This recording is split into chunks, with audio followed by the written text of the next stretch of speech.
Au sommaire de ce journal, dans le cadre d'une signature de partenariat, le président de la Banque arabe pour le développement économique en Afrique était à la BRVM, Bourse régionale des valeurs mobilières.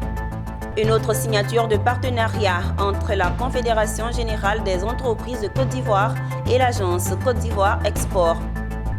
Et puis l'ARTI, Autorité de régulation du transport intérieur, en atelier stratégique pour harmoniser les plans d'action quinquennaux et budget de ces directions.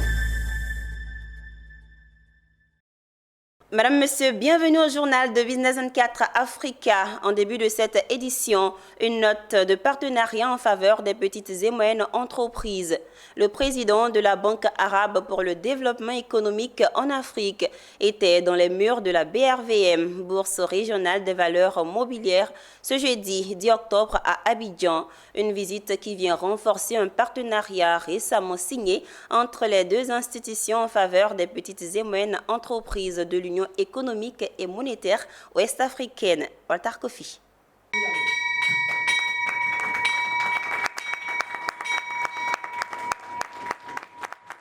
Ce retentissement émis par le docteur Sidi Ould Tah, président de la Banque arabe pour le développement économique en Afrique, BADEA, marque le départ d'une collaboration fructueuse entre son institution et la Bourse régionale des valeurs mobilières BRVM.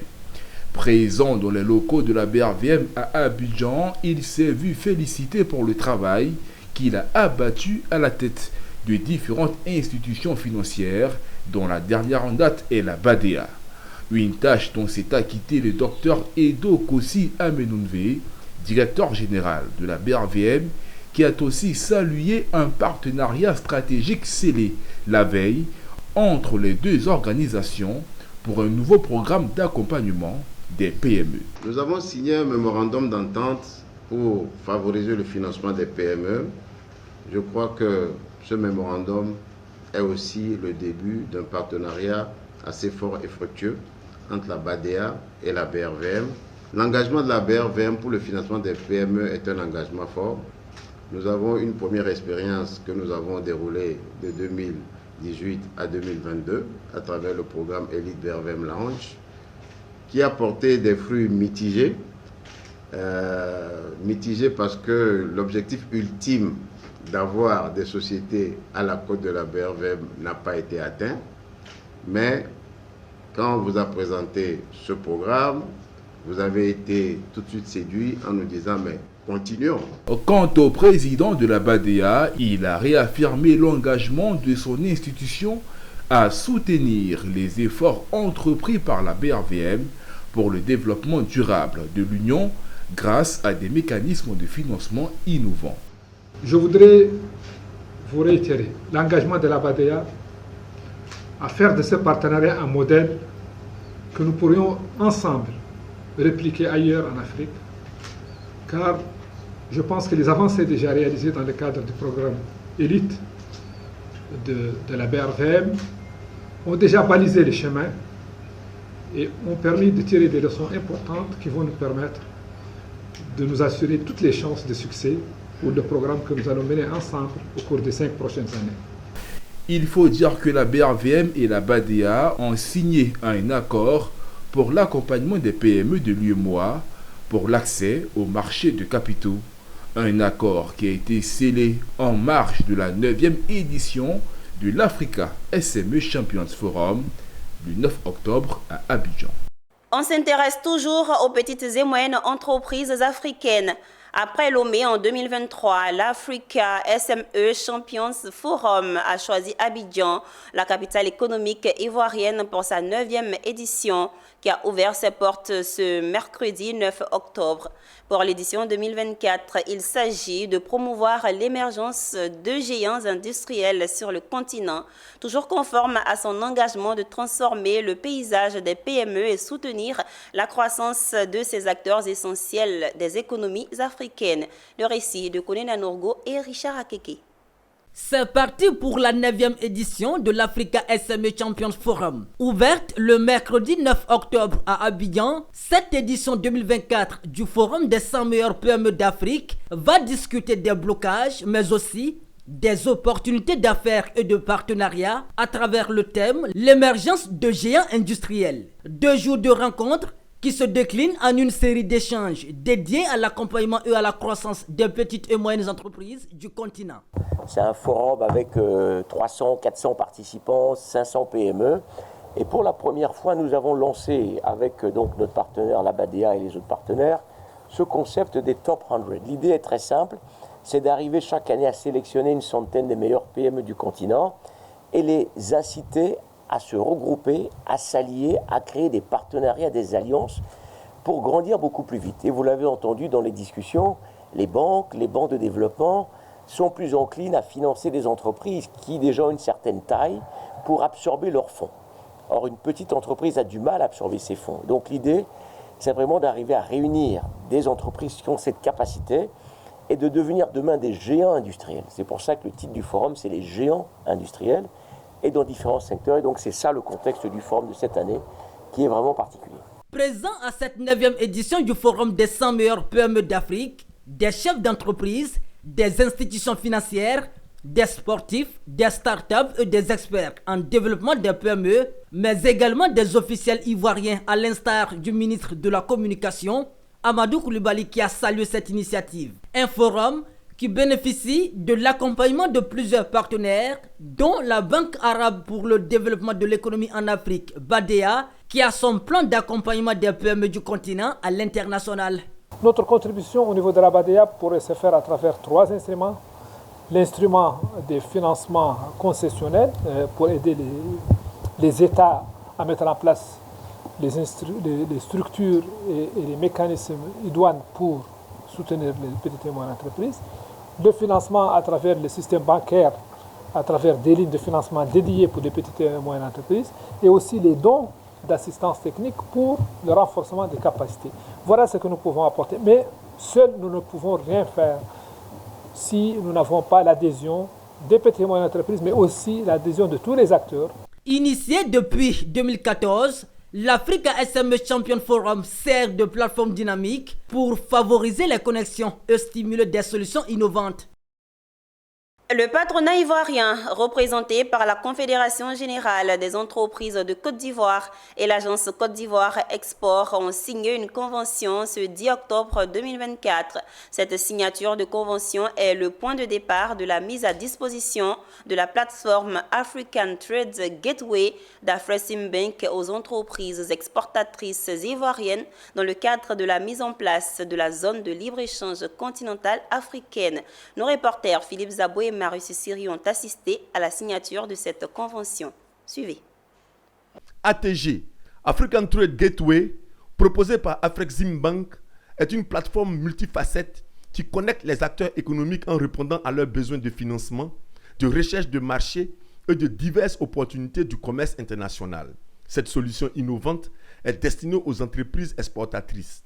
C'est elle que la CGC, accompagnée de l'agence Côte d'Ivoire Export, veulent mettre à la disposition des entreprises ivoiriennes en signant une convention. Vous savez, la cérémonie de ce matin, c'est dans le grand contexte de la zone de libre-échange continentale africaine. Et pour rendre cet accord-là réellement opérationnel pour nos entreprises, il est important de les doter d'outils pratiques qui permettent de justement commercer entre eux. C'est dans ce contexte-là que la Banque africaine d'import-export, Afreximbank, a mis en place un certain nombre d'outils qui sont, à notre sens, importants pour aider l'agence et le secteur privé à réellement atteindre ces objectifs de promotion et de diversification de nos exportations. Donc, dans ce contexte-là, il faudrait que nous, en tant qu'agence de promotion des exportations, l'agence Côte d'Ivoire Export, on fasse notre meilleur effort pour mettre à la disposition du secteur privé ivoirien les outils les plus novateurs pour permettre d'atteindre les objectifs qui sont visés, d'avoir l'information commerciale, d'avoir les partenariats qu'il faut, d'avoir le financement qu'il faut, et puis également d'avoir accès aux facilités logistiques qu'il faut pour transférer les produits d'un point A à un point B du continent. Elle a ceci de nouveau, qu'elle met en relation tous les intervenants dans la chaîne. Donc c'est une facilitation qui est accordée à nos membres et nous ne pouvons que soutenir ce genre d'initiative qui aide nos membres dans leurs activités.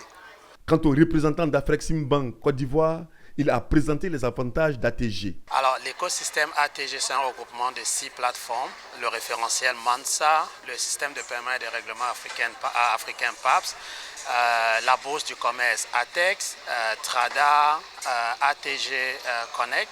Et c'est en fait un lieu de regroupement de toutes les applications de la banque pour faciliter les échanges entre les acteurs du continent.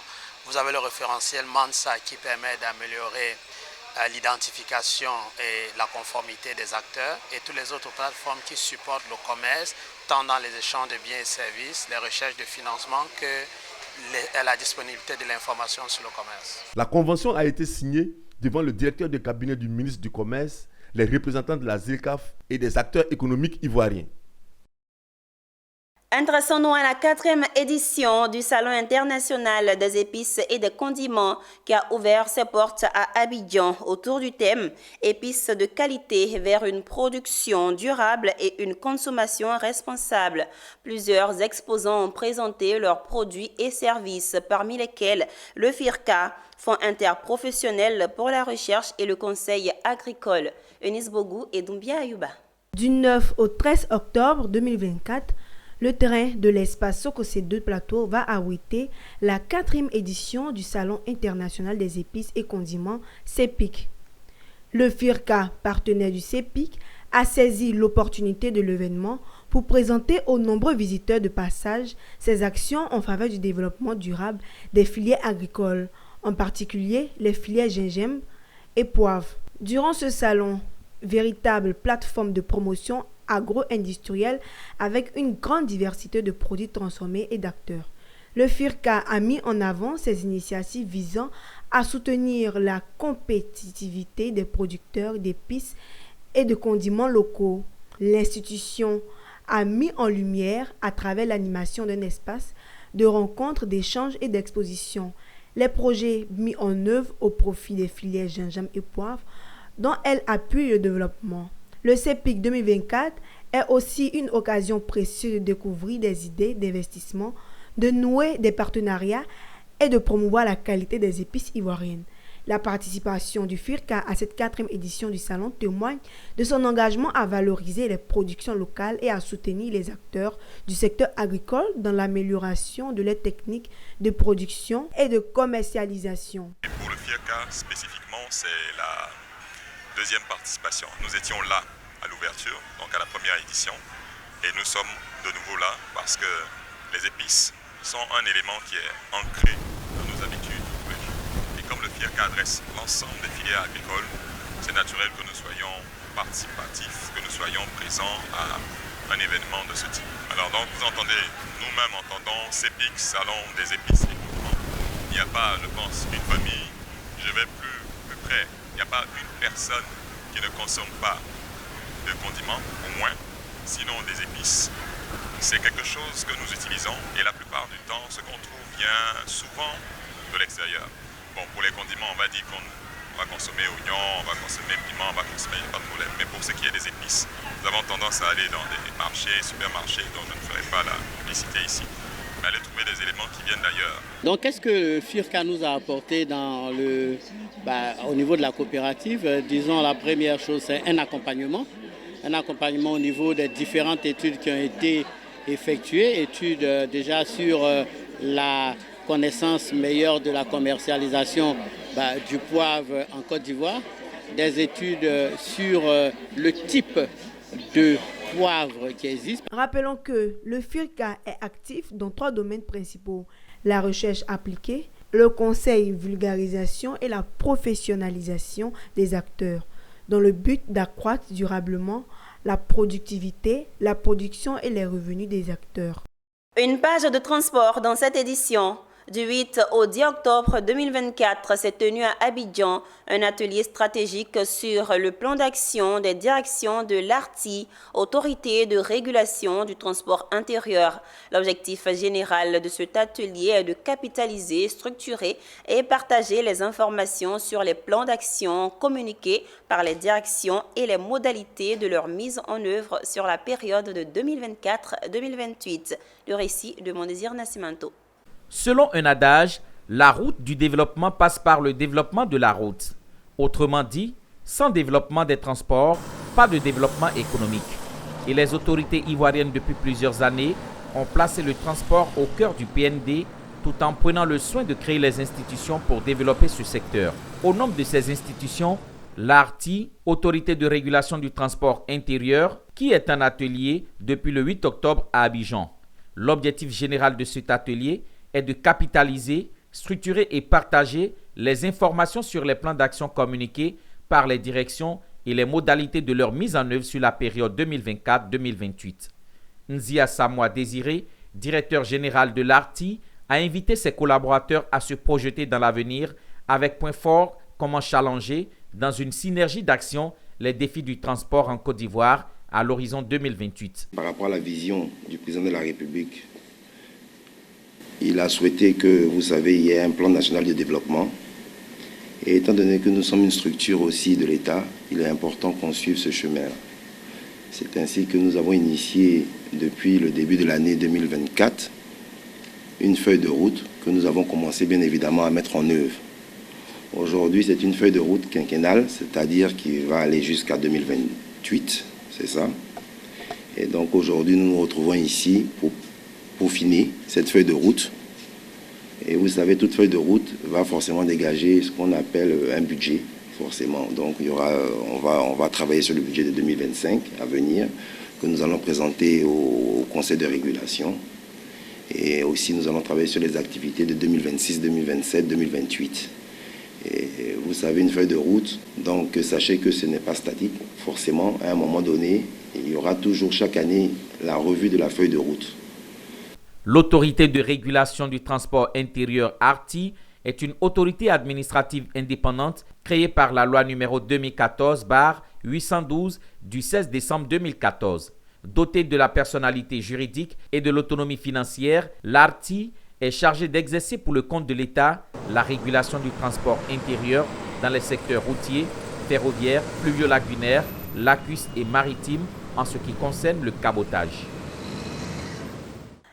Parlons santé. L'Institut national de santé publique a présenté son guide de procédure de gestion et de partage des connaissances relatives à la préparation et à la réponse aux urgences de santé publique.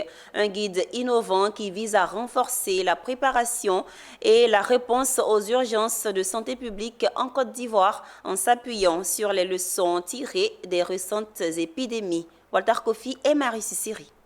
Frappé au cours de ces 2 dernières décennies, comme plusieurs autres pays dans le monde, par des épidémies telles que l'Ebola ou la Covid-19, la Côte d'Ivoire s'est désormais dotée d'un mécanisme de réponse.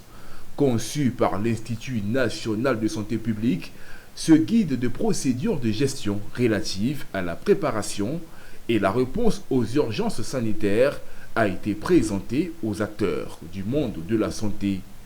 Pour le professeur Yavo William, directeur général de l'INSP, ce guide représente un pas crucial pour l'amélioration du système de santé ivoirien. C'est dans ce contexte qu'au cours des 10 dernières années, l'INSP a pris une part importante dans la préparation et la réponse aux menaces sur la santé de nos populations vivant en Côte d'Ivoire. Nous avons ainsi participé activement à la définition et à la mise en œuvre de stratégies et actions pertinentes pour juguler les menaces liées à ces épidémies à travers une collaboration soutenue avec les structures nationales et internationales dotées d'une fonction de santé publique.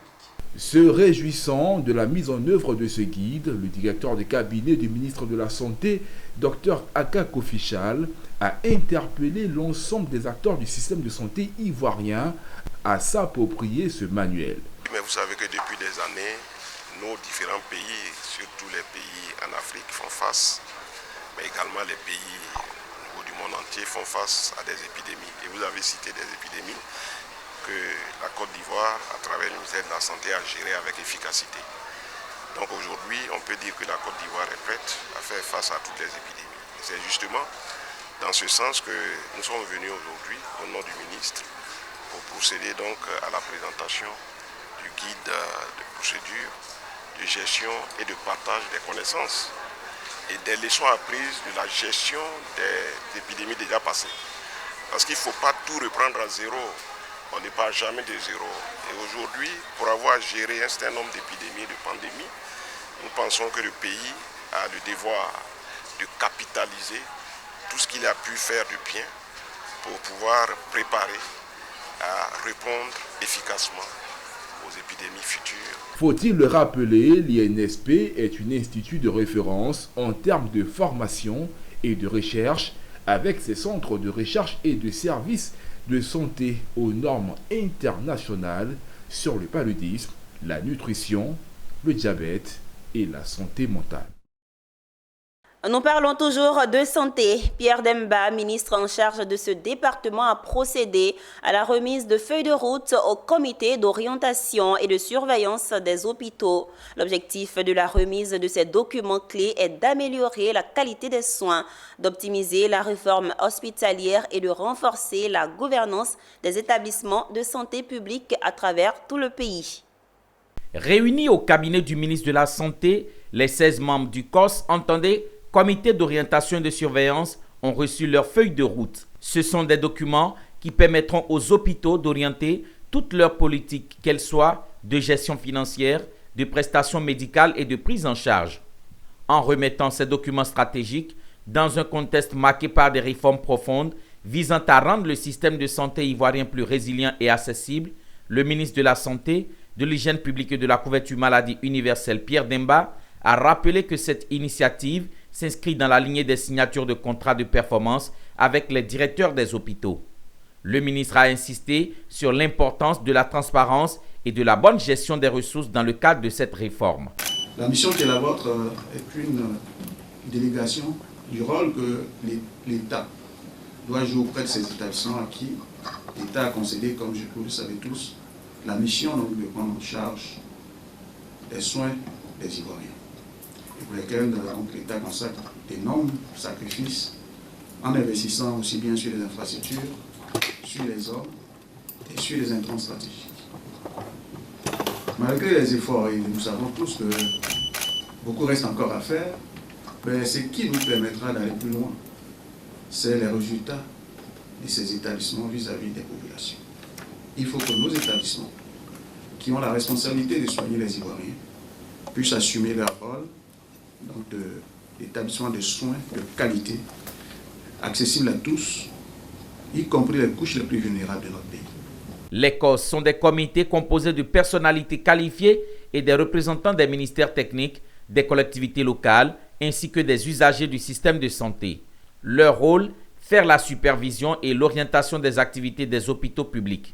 Ils sont présidés par des personnalités du monde de la santé qui viennent d'être nommés par le ministre.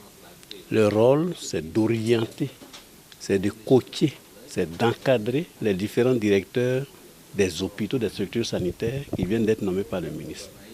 Donc, au cours de l'année, ils vont diriger des sessions. Il y a des sessions qui vont avoir au moins 3, il y a au moins une session par trimestre. Donc, on aura au moins 4 sessions dans l'année et ils seront les présidents de ces sessions. Et ce comité est composé de beaucoup de ministères, budget, finances et tout ça qui composent le comité. Et c'est eux qui vont présider. Et au cours de ces sessions, ils vont avoir leur mot à dire sur les budgets. Selon le décret de décembre 2021, les membres du COS sont chargés de contrôler la politique générale des établissements hospitaliers, de superviser l'exécution des budgets et de suivre la qualité des soins offerts aux patients. Parlons développement durable. Plusieurs professionnels du domaine des sciences sociales ivoiriens et africains se sont réunis du 9 au 10 octobre 2024 à l'université de Cocody pour participer à un colloque international consacré au développement durable en Afrique. Organisé par le laboratoire de recherche en sciences sociales en partenariat avec divers acteurs, cet événement vise à explorer des pistes de solutions à la crise de développement sur le continent africain. Les participants étaient composés de sociologues, d'anthropologues et de chercheurs. Amiko Robara et Valentin Kra y étaient. L'Afrique, l'un des continents les plus riches en ressources naturelles, reste paradoxalement classé parmi les régions les plus pauvres et sous-développées du monde. Un constat qui interpelle les acteurs des sciences sociales présents lors du colloque international organisé par le LARES, le laboratoire des recherches en sciences sociales à l'université de Cocody. Pendant 2 jours, des spécialistes ivoiriens, congolais, burkinabés, béninois et tchadiens se sont penchés sur le thème « Penser pour penser la crise du développement durable en Afrique, retour au futur, sciences et culture ». Objectif, proposer des solutions concrètes pour surmonter la crise du développement sur le continent africain à travers l'apport des sciences sociales. Selon les directeurs du LARES, plusieurs facteurs sociaux, souvent négligés mais essentiels, doivent être pris en compte pour résoudre cette crise. Ce colloque, nous voulons montrer que le développement n'est pas seulement une affaire de ressources économiques, mais c'est aussi une affaire de culture et de mentalité du capital humain. Et quand on prend certains pays comme le Japon, comme la Corée, ils n'ont pas de ressources minières. Mais c'est la matière grise aujourd'hui qui a permis vraiment à ces États d'émerger. Mais seulement est que dans le processus de développement, il y a ce qui est visible, ce qu'on voit, les infrastructures, l'aspect morphologique, mais il y a des dimensions qui ne sont pas visibles. Et c'est ces dimensions-là que traitent les sciences sociales, notamment l'idéologie, notamment la culture, les valeurs, etc. Parce que les sciences sociales ont été pendant un temps un peu négligées, mais or ce sont les sciences sociales qui modèlent les attitudes et les comportements. Les discussions se sont articulées autour de 7 axes principaux de réflexion, incluant des thématiques clés telles que le genre et l'éducation, portées par des sachants comme le professeur Babi Youzan. Pour lui, il est impossible d'envisager un véritable développement sans l'égalité de genre et l'inclusion des femmes à tous les niveaux de la société. Et toutes les politiques de développement qui ont été conçues en dehors du pan féminin, toutes les politiques, ces politiques ont échoué. Donc aucun développement ne peut se faire sans la femme. Mais on a toujours pensé que la femme, sa place c'est au foyer, c'est à la maison, c'est surveiller les enfants. Ce qui fait que même on ne accorde pas cette place au sein du système éducatif. Mais je crois que les choses sont en train de changer de plus en plus. Très important d'aborder je parlerai de la thématique genre, voilà. Parce qu'aujourd'hui, comme vous le savez, le concept de genre a beaucoup émergé. Il se trouve au cœur de tous les projets de développement. Si on veut aujourd'hui qu'il y ait développement, on ne peut pas ne pas associer les femmes. Ce colloque a permis de créer des perspectives d'échange renouvelées sur des enjeux cruciaux, actualisant ainsi les réflexions sur le développement durable en Afrique. Poursuivons ce journal avec la révolution digitale. Le collectif des acteurs culturels a organisé au CENAC Café Théâtre de Trècheville une session des ateliers de formation des acteurs culturels placée sous le thème « Création artistique à l'ère de la révolution digitale, défis et perspectives ». Soutenu par l'ambassade de France, cet atelier vise à sensibiliser les artistes et professionnels culturels à l'impact du numérique sur leurs pratiques et explorer les outils nécessaires pour réussir cette transition technologique. Diane Cablancan et c'est ici pour le point. Le CENAC Café Théâtre de Trècheville a accueilli la 5e session des ateliers de formation des acteurs culturels, AFAC, organisée par le collectif des acteurs culturels avec le soutien de l'ambassade de France en Côte d'Ivoire. Cet atelier s'est concentré sur la thématique « Création artistique à l'ère de la révolution digitale, défis et perspectives pour les artistes ». Rassemblant des participants issus de divers horizons culturels et sociaux, l'événement a été marqué par la signature d'une convention de partenariat entre le CAC, représenté par son président fondateur, et le CENAC, dirigé par Vagba Obou de Sal. Ce partenariat met à la disposition du CENAC la salle Nyangoran Porqué, donc, qui est un espace de diffusion. Et à travers un jeu de partenariat entre le CENAC et les différentes fédérations, le CENAC met à la disposition des fédérations et donc des compagnies qui sont sous ces fédérations cette salle. Désormais, donc, les compagnies ont un espace pour présenter leurs produits sans avoir le fardeau de la location. L'atelier a mis en lumière les défis actuels de la propriété intellectuelle, soulevés par l'intervention croissante de la technologie dans les processus de création. Durant cette journée de formation, les échanges ont permis de dégager des pistes de réflexion et des perspectives pour les artistes à l'ère du digital, soulignant l'importance pour les acteurs culturels de s'adapter à cette performance. Et aujourd'hui, on parle beaucoup des IA, l'intelligence artificielle, parce que la technologie a révolutionné notre vie, pour ne pas dire notre secteur de travail. Donc il était important de développer ce thème afin de donner des outils et de mieux faciliter le chemin et la compréhension du digital à nos acteurs culturels. En attendant la prochaine session prévue en décembre 2024, les participants ont été encouragés à continuer à explorer les outils numériques pour enrichir leurs pratiques artistiques et rester à la pointe de cette révolution digitale.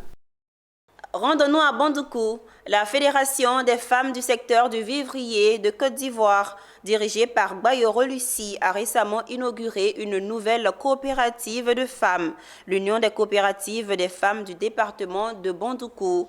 Cette union rassemble plus de 1000 femmes qui unissent leurs forces pour intégrer la fédération et œuvrer ensemble à la réalisation d'un objectif commun, celui de garantir l'autosuffisance alimentaire en Côte d'Ivoire. Anissé Kwazio.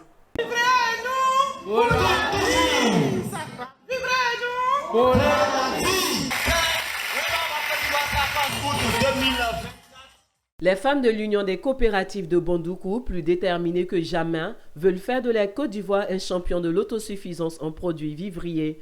Forte de leur récente intégration à la Fédération des femmes du secteur vivrier de Côte d'Ivoire, dirigée par Lucie Bakayoro, c'est plus de 1000 femmes venues de plusieurs villages de Bandoukou qui se sont mobilisées le 17 août 2024 pour leur adhésion. La présidente de la fédération a salué cette mobilisation et a exhorté les femmes à renforcer leurs efforts pour leur autonomisation et pour la sécurité alimentaire du pays. L'union fait la force. Où il y a 1, 2, 3, 4, 5 personnes, déjà c'est un groupe. On a les mêmes problèmes. Quand on se met ensemble, c'est pour régler, pour chercher à résoudre nos problèmes et ensemble, on va encore plus loin. Au niveau de la Côte d'Ivoire, je ne vais pas dire seulement Abidjan, mais il y a des régions où on n'a pas de tomates, il y a des régions où on n'a pas de bananes, il y a des régions où on n'a pas d'igname.